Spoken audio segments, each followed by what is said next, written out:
নমস্কাৰ। দ্বাদশ শ্ৰেণীৰ সকলো ছাত্ৰ ছাত্ৰীলৈ মৰম আৰু শুভেচ্ছা জনাই আজি মাতৃভাষা শিক্ষাৰ প্ৰয়োজনীয়তা শীৰ্ষক ৰচনাখন তোমালোকলৈ আগবঢ়াইছোঁ। আশা কৰিছোঁ ৰচনাখনে তোমালোকক যথেষ্ট সহায় কৰিব আৰু ভিডিঅ'টো যদি তোমালোকৰ ভাল লাগে এটা লাইক, শ্বেয়াৰ আৰু কমেণ্ট কৰিবা। আৰু লগতে যিসকলে মোৰ চেনেলটো এতিয়ালৈকে ছাবস্ক্ৰাইব কৰা নাই অনুগ্ৰহ কৰি ছাবস্ক্ৰাইব কৰি থবা। এতিয়া মই ৰচনাখন এফালৰ পৰা পাঠ কৰি গৈছোঁ। আৰম্ভণি।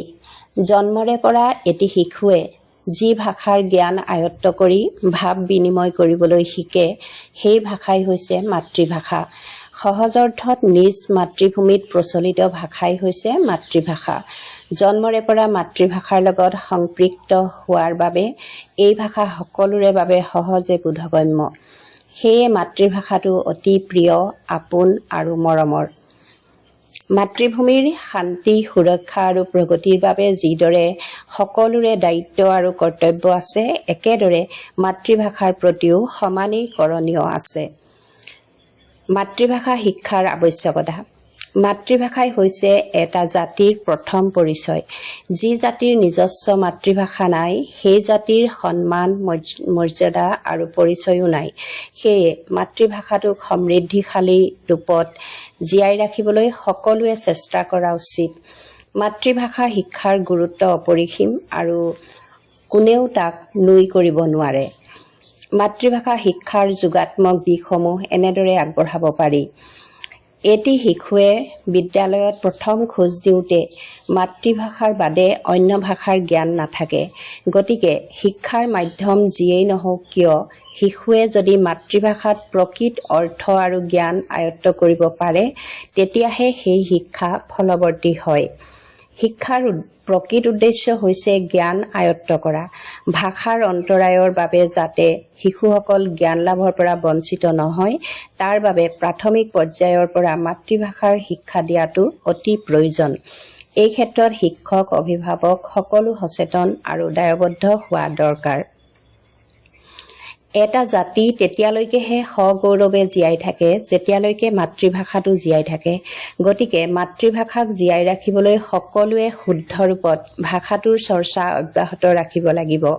তাকে কৰিবলৈ ভাষাটোৰ জ্ঞান থাকিব লাগিব আৰু সেই জ্ঞান আয়ত্ত কৰিব পাৰি কেৱল ভাষা শিক্ষাৰ যোগেদিহে।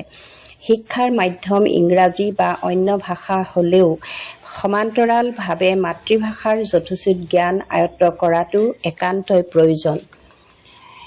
জাতিটোৰ অতীত বুৰঞ্জী, ভৌগোলিক জ্ঞান, সাহিত্য, সংস্কৃতি আদিৰ বিৱৰণ পোৱা যায় মাতৃভাষাৰ গ্ৰন্থৰাজিত। এইবোৰ জনাৰ মূল আহিলা হৈছে মাতৃভাষা। মাতৃভাষা নাজানিলে বা মাতৃভাষাৰ পুথি পঢ়িব নাজানিলে সেইবোৰ জ্ঞান লাভৰ পৰা বঞ্চিত হ'বলগীয়া হয় আৰু মাতৃভূমিতে বহিৰাগতৰ দৰে থাকিব লগা হয়। ভাষা এটাৰ সাহিত্য সমৃদ্ধিশালী হ'বলৈ লেখকৰ সমানে পাঠকৰো প্ৰয়োজন। মাতৃভাষাত লিখা গ্ৰন্থসমূহৰ ব্যাপক অধ্যয়ন আৰু প্ৰচাৰমুখী কৰিবৰ বাবে ভাষাটোৰ জ্ঞান নিতান্তই আৱশ্যক। আজিৰ বিশ্বায়ন আৰু প্ৰতিযোগিতাৰ দিনত ভাষা সংস্কৃতিলৈ অশনি সংকেত আহিছে। বৰ্তমান প্ৰজন্ম বেছিকৈ আকৰ্ষিত হৈছে পশ্চিমীয়া ভাষা সংস্কৃতিৰ প্ৰতি। মাতৃভাষাৰ চৰ্চা কৰাটো বহুতে লজ্জাজনক কথা বুলি ভাবে।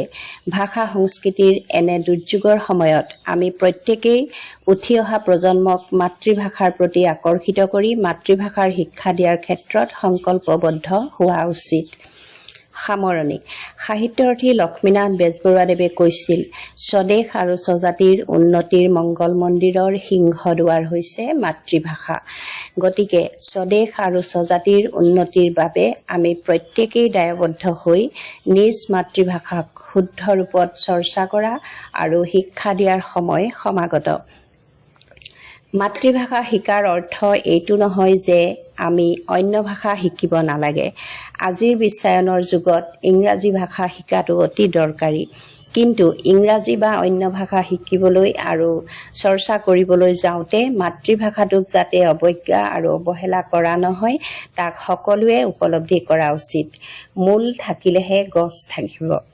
মাতৃভাষাই হৈছে আমাৰ মূল আৰু এই ভাষা থকালৈকেহে আমি নিজস্ব পৰিচয়েৰে জীয়াই থাকিম।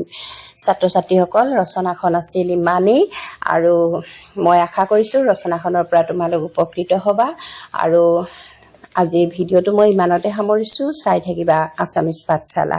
ধন্যবাদ।